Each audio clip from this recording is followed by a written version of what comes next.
Welcome friend to my YouTube channel trading and investing. तो आज हम बात करने वाले हैं डिमांड और सप्लाई जोन कैसे ड्रॉ करते हैं और कैसे उसमें चेंजेस भी आता है। आपने कई यूट्यूब पर देखे होंगे डिमांड और सप्लाई जोन, जो कि आपको सिखाते तो है, पर वो किस में सिखाते हैं आपको, एक एनिमेशन के द्वारा। तो उसमें बार बार डिमांड पर अगर प्राइस आती है तो वहाँ से ख़रीदना है, सप्लाई पर अगर आता है तो वहाँ से बेचना है, वैसा सिखाते हैं। लेकिन असल चार्ट में डिमांड और सप्लाई जोन जो है कैसे वर्क करता है चार्ट में, और हम वहाँ पर कैसे उसमें चेंजेस भी करना पड़ता है, वो सब इस टॉपिक में हमारे लर्निंग वीडियोस में सीखेंगे। तो चलिए शुरू करते हैं फिर आज का टॉपिक, डिमांड और सप्लाई जोन कैसे ड्रॉ करते हैं। तो सबसे पहले आप देख सकते हैं कि प्राइस पहले अप ट्रेंड में था। यहाँ से आप देख सकते हो यहाँ तक के अप ट्रेंड में था। तो यहाँ से अब मैं अलग अलग तरीके से आपको दिखाऊंगा। यहाँ से मान लीजिए कि डिमांड आ रही है और यहाँ से प्राइस अभी गिर रहा है। तो हम पहले क्या करेंगे कि यहीं से शुरू करेंगे कि ये मान लीजिए कि एक सप्लाई जोन है। तो यहाँ पर हम क्या करेंगे, एक सप्लाई जोन ड्रॉ कर देंगे कि ये वाला जो एरिया है यहाँ से सप्लाई आ रही है।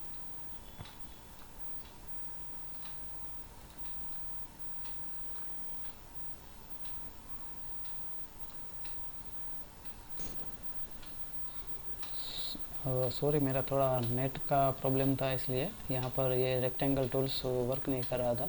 तो चलिए अभी सीखते हैं। जैसे कि मैंने बताया कि यहाँ से अगर सप्लाई आ रही है, ठीक है, तो आप क्या करेंगे, पहले यहाँ पर सप्लाई जोन ड्रॉ कर देंगे। अब देख सकते हैं कि यहाँ से सप्लाई आ रही है, ठीक है। तो ये हो गया हमारा, मान लीजिए कि एक सप्लाई जोन। अभी यहाँ से अगर सप्लाई आ रही है तो कहाँ तक जा सकती है, तो वहाँ तक जा सकती है जहाँ से डिमांड आई थी। तो हम क्या कर देंगे, ये वाला जो हमारा जोन है ये क्या बनेगा, हमारा एक डिमांड जोन बनेगा। तो अब देख सकते हैं अगर यहाँ से सप्लाई आ रही है तो कहाँ तक जाएगा, वो हमारे एक डिमांड जोन तक। अब देखिए डिमांड जोन से एक डिमांड भी आई थी, लेकिन वो डिमांड तो आई लेकिन सस्टेन नहीं हुई, और उसने जहाँ से ये डिमांड आई थी, जहाँ से बाउंस बैक हुआ था, उससे भी ज़्यादा उसने उसको, हमारे जो ये डिमांड जोन था उसको भी ब्रेक कर दिया।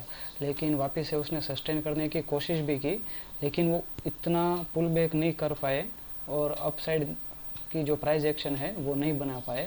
तो क्या किया उसने, हमारे सपोर्ट जोन पर ही, हमारे जो डिमांड जोन है, डिमांड जोन और ये सपोर्ट भी है, तो ये सपोर्ट हमारा जो डिमांड जोन है वो ब्रेक हो जाता है। जैसे कि आप देख सकते हो कि ये वाला जो हमारा डिमांड जोन था वो ब्रेक हो गया। यानी कि अब कहाँ तक जा सकता है वो भी हम देख लेते हैं।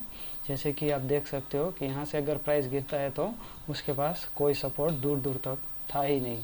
तो इसलिए आप यहाँ पर भी देख सकते हो कि ये प्राइस ऐसे ही क्यों गिरा था। और आप देख सकते हो कि कहाँ से सप्लाई आई, डिमांड आई थी, फिर यहाँ से अगर डिमांड आ रही है तो एक यहाँ से भी हम एक डिमांड जोन बना देते हैं, जो कि आप इतना या तो इतना, ठीक है। मैं प्रेफर करूँगा कि आप छोटा से छोटा और माप साइज़ में 100 से 150 तक का ही ये डिमांड या सप्लाई जोन ड्रॉ करें।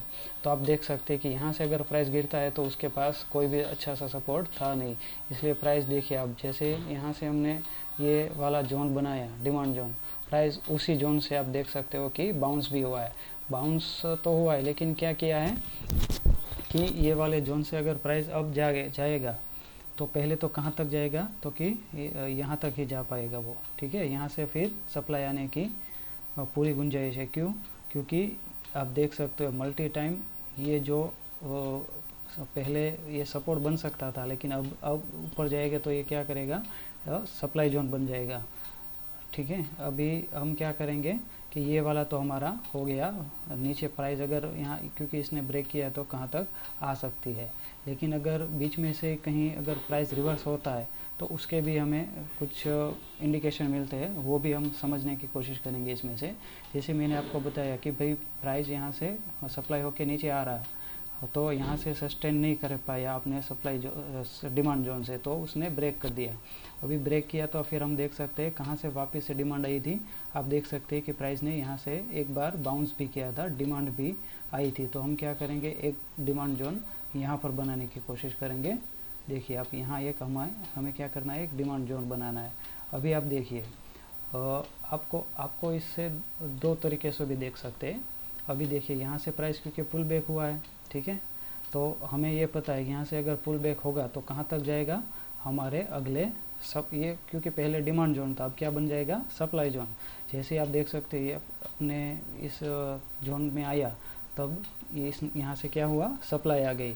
अब सप्लाई कहाँ तक आ सकती है, तो कि सप्लाई यहाँ तक आ सकती है, फिर यहाँ से क्या आना चाहिए, डिमांड। लेकिन आप देख सकते हैं कि यहाँ पर डिमांड नहीं आई, यहाँ से वापस से सप्लाई आ गई और ये डिमांड जोन ब्रेक हो गया। यानी कि अब ये जो पहले जो सप्लाई डिमांड जोन था अब हो गया ये सप्लाई जोन। यानी कि प्राइस जब यहाँ आएगी क्या हो जाएगा, उसको क्या मिलेगी, सप्लाई। तो जैसे ही हमारे सपोर्ट और रेजिस्टेंस जोन काम करते हैं वैसे ही ये डिमांड और सप्लाई जोन काम करते हैं। पहले यहाँ से सप्लाई आई थी लेकिन अब क्या, पहले डिमांड आई थी, अब क्या आ रही है, सप्लाई आ रही है। तो एक बार ब्रेक हो गया और वापस से यहाँ से फिर उसमें जो है कि सप्लाई आ रही है। अगर ये यहाँ से ब्रेक हो गया, ठीक है, ब्रेक करके वापस से अगर ऊपर आ रहा है और यहाँ से सस्टेन कर रहा है, जैसे कि आप यहाँ पर भी देखिए, अगर ऊपर आ रहा है और यहाँ से सस्टेन करके ऊपर जा रहा है, ऊपर की प्राइस एक्शन बना रहा है, तो हमें फिर वापस से ऊपर के ट्रेड लेने चाहिए, अप ट्रेंड वाले लॉन्ग पोजीशन करनी चाहिए। लेकिन क्या कर रहा है, ब्रेक करके नीचे जा रहा है, तो हमें क्या ढूंढना है, डाउन ट्रेंड। यहाँ से फिर यहाँ से अगर आगे हम देखते हैं, यहाँ से क्या हो रहा है, सप्लाई आ रही है बार बार। यानी कि अभी क्या करेगा प्राइस, हमने पहले से देखिए, आप यहाँ से ड्रॉ किया था आपने, मैंने पहले ही बताया कि हमने एक सप्लाई जोन पहले से यहाँ से बनाया। तो अब क्या हो सकता है कि यहाँ से सप्लाई होकर कहाँ तक जा सकता है प्राइस, हमारे दूसरे डिमांड जोन तक। तो ये वाला डिमांड जोन देखिए अब काम कर रहा है, क्योंकि ये बड़ा टाइम फ्रेम में भी काम करेगा, क्योंकि यहाँ से कितनी बड़ी डिमांड आई थी आप देख सकते हो। तो यहाँ से डिमांड आना थोड़ा बहुत लाजमी भी है। तो आप देख सकते हैं जैसे ही प्राइस ने इसको टच किया, क्या हुआ, एक जोर मतलब एक सॉलिड पुल बैक आया और बड़ी डिमांड आई।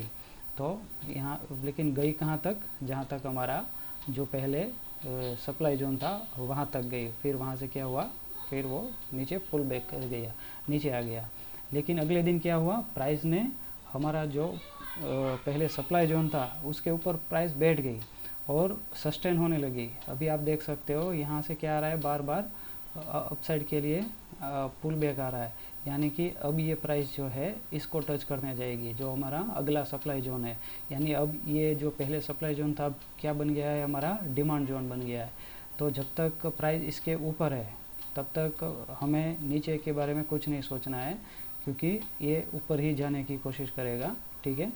तो अगर नीचे भी गया तो ये इस तरह का वीक निकाल कर वापस भी आ सकता है, क्योंकि गैप फिल करने के लिए जाएगा, अगर जाएगा तो, वरना ये ऊपर ही जाने की कोशिश करेगा। यानी अभी आप प्राइस एक्शन भी देख लीजिए कि प्राइस क्या कर रहा है, ऊपर जा रहा है, नीचे जा रहा है, ऊपर जा रहा है, नीचे जा रहा है और ऊपर, यानी कि अप ट्रेंड का अभी प्राइस एक्शन बन रहा है। यहाँ तक आप देख सकते हो, जब तक प्राइस हमारे सप्लाई जोन से नीचे आ रहा था डिमांड जोन पर, तो क्या कर रहा था, डिमांड जोन को ब्रेक कर रहा था।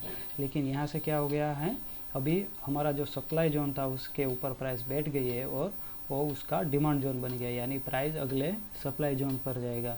यानी अभी हमारा डिमांड जोन और सप्लाई जोन ये वाला हो गया। यहाँ से प्राइस डिमांड लेगी और यहाँ से सप्लाई लेगी।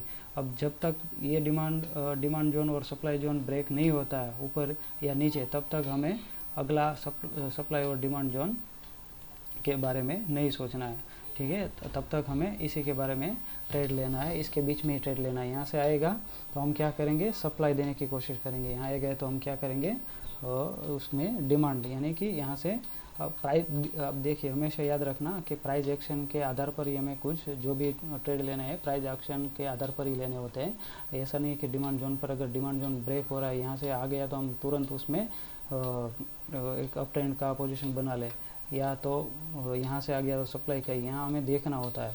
अगर हमारे रिस्क रिवॉर्ड के जैसे यहाँ से आप देख सकते हो कि ये सप्लाई जोन पहले जो डिमांड जोन था, अगर सप्लाई जोन बन गया है और हम देख सकते हैं कि यहाँ से एक रेड कैंडल बन रहा है, और यहाँ से अगर आप ट्रेड लेंगे तो आपका एसएल छोटा से ही जाएगा और आपको जो टारगेट है वो बड़ा मिलने वाला है। तो इस प्रकार से अगर कोई प्राइस एक्शन यहाँ पर भी बनाता है, या देखिए आप यहाँ पर भी देखिए डिमांड, ये वाली ग्रीन कैंडल और ये वाली ग्रीन कैंडल, अगर यहाँ से कोई डिमांड आ रही है तो आप इस कैंडल के आधार पर अपनी पोजीशन बनाकर जो है ट्रेड ले सकते हैं। तो आपको ये भी देखना पड़ता है कि हमारा जो प्राइस एक्शन बन रहा है वो हमारे जो SL है, हमारी रिस्क रिवॉर्ड रेशियो है, उसको फेवर करता है कि नहीं करता, उसके आधार पर हमें ट्रेड बनाने होते हैं।